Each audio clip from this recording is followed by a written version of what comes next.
Go to hell, CNN. Go to hell.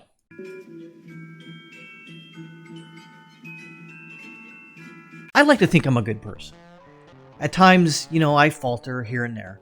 But let me just work with me here for a second. I go from saying that anybody who works at CNN is the enemy of the people. Then I go to the other side where I say, well, maybe not. Maybe there are some good people in there. Maybe. But the point being is that if you're on the left, you think anybody who disagrees with you is the enemy and you want them to suffer. I, on the other hand, don't want people to suffer. However, it's really difficult to actually keep thinking that way, knowing that there's people out there, if given the power, they would destroy me and my family like that. And they would laugh about it. So this is from the Washington Free Beacon. It says, Trump leaves, CNN grieves. CNN network suffers post-impeachment ratings dive. Fox News back on top. Again, the people that work for CNN and Fox and all the other news organizations, I don't think necessarily they're bad people. However, knowing that what they've said in the past and what they say now, they want to stick people who disagree with them in re-education camps and truth and reconciliation commissions. For who? Oh, for people like me, because I supported a candidate not of their liking. It's kind of funny how that works. But are there good people in CNN? Of course. Are there good people at the communist, the United States Communist Party? Possibly. But again, keyword being communist. So Donald Trump was the best thing to happen to CNN since its Operation Desert Storm. The network's esteemed president, Jeff Zucker, doesn't matter, same person essentially, understood that his target viewers weren't very interested in actual news and successfully pivoted to nonstop Trump-fueled outrage. Don't believe me? Look it up, because it's pretty apparent. Now that Trump is in Mar-a-Lago, hanging out by the beach, off of Twitter, no longer on trial again in the Senate, the venerable news network is struggling to find a profitable source of outrage. As you might expect, Trump's absence from the national discourse has been terrible for ratings. Don't worry, boys and girls out there in Lazoland, they're going to find something to get mad about and push a narrative on. Climate change, possibly. The COVID stuff. You all know that's going to happen. Let's see. On February 8th, one day before the start of Trump's second impeachment trial, CNN led a cable news networks averaging 330,000 total viewers and 483,000 primetime viewers in the coveted 25 to 54 age demographic. On February 15th, 2 days after Trump was acquitted for the second time, CNN suffered a steep decline in ratings. Good. Just because I think there are good people in CNN, I want CNN to fail. And if you work for CNN, and again, I teeter back on this back and forth, I want you to lose your job. You need to, if you do not align politically with CNN, to dime them out. To use whatever power that you have and bring CNN's crimes, if you will, its thought crimes, I guess, if you want to say, to the forefront so everyone can see. Everyone knows CNN is biased to the hilt. Everyone knows CNN is just an arm of the Democratic National Committee or conference or whatever. They are essentially the militant wing of the DNC. They are. Prove me wrong.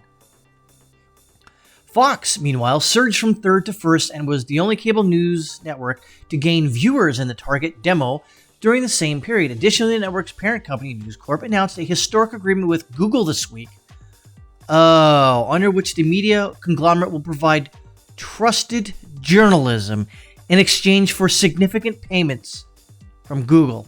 Don't watch Fox, folks. That should be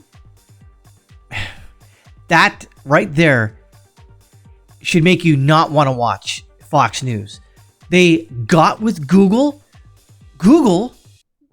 whose parent company is Alphabet, has spent the better part of, I think, the last part of a decade, basically showing their bias, canceling people, censoring people from all across the world.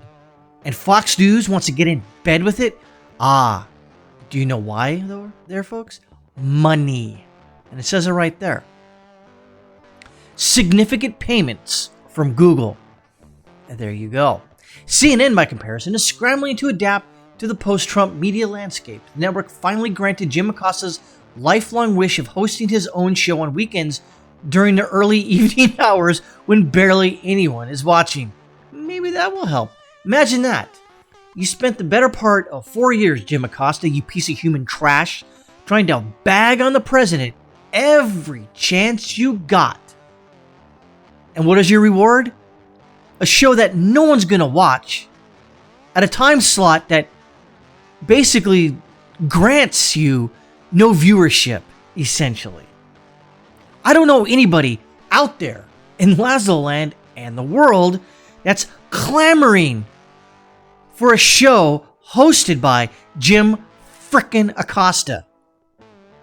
Or Acosta, whatever. In Trump's absence, CNN has pivoted to a new obsession, black on Asian crime. I saw that and I thought it was frickin' hilarious. Because that's not a very woke storyline. The network has framed the issue as a series of racist incidents targeting Asians or COVID-related attacks targeting Asian Americans. Few details about the alleged attackers are provided so as to allow viewers to use their imagination and leave open the possibility that Trump supporters are somehow to blame. CNN today has run about 10 segments on anti-Asian violence. Any anchor want to mention that every assailant on video is black? Might have been some of interest if the attackers were white, I think. Yes, Eddie Scary. Yes, it indeed.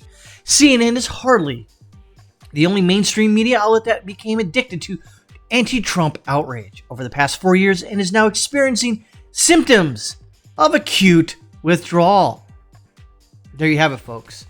CNN's ratings are dropping. They're not going out of business. I wish they would, but they're not going out of business. They're well within their target money, whatever CNN's trading on the stock market. Don't care to look. They're well within their wheelhouse, if you will. They're not going anywhere. I wish they were going somewhere. They're not, but I wish they were. CNN, and again, I have to preface this by saying that I teeter back and forth on this. Is CNN the enemy of the people? Today, yes, they are. Tomorrow, maybe they're not. Maybe I'll take a healthy poop and I'll go, maybe I'm not so hung up on it. But CNN is a terrible, terrible news organization. Their bias for the left wing and the politically socialists and communists out there is palpable. You can taste it. And they have the unmitigated balls to come out to you and say, we're non-biased. Really? You're non-biased. Bullcrap. CNN, I hope you go to Valhalla. Not the good part of Valhalla. I'm talking about the one around a poor neighborhood, if you will. Go to hell, CNN. Go to hell.